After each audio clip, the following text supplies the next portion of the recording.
Assalamualaikum warahmatullahi wabarakatuh.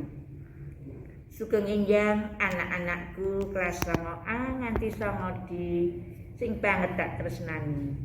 Piye sehat kabeh to?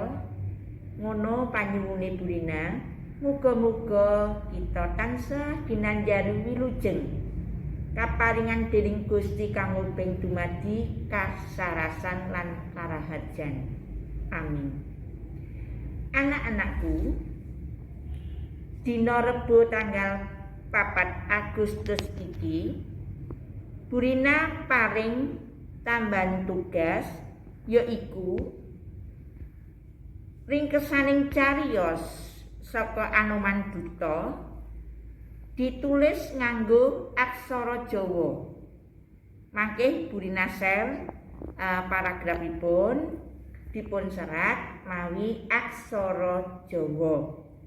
Lajeng anak-anakku, tugas tanggal 21 sing kudu dibahas dina iki mangke Burina share jawaban ingkang bener, jawaban sing bener kanggo siap-siap disinau minangka persiapan ulangan harian setunggal.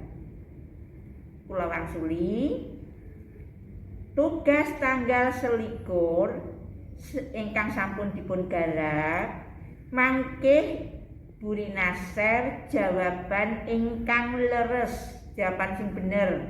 Jadi anak-anak tinggal koreksi. Jawaban sing durung bener tulung langsung dibenerke.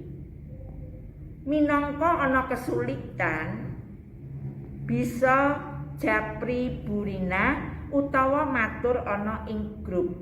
Ini Burina paring balesan jawaban sing dikarepke. Ya. Berarti tanggal 4 Agustus dina iki Burina paring setunggal paragraf ringkesan Anoman Duta dipun serat mawi aksara Jawa. Tidak dikumpulkan. Naming mangke Burina paring jawaban ingkang leres kangge sinau amargi kelas 9 nun sewu mboten anggadhahi buku pegangan siswa.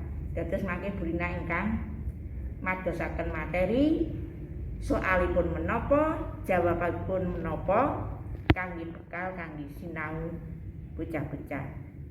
Ngaten kirang langkungipun nyuwun pangapunten.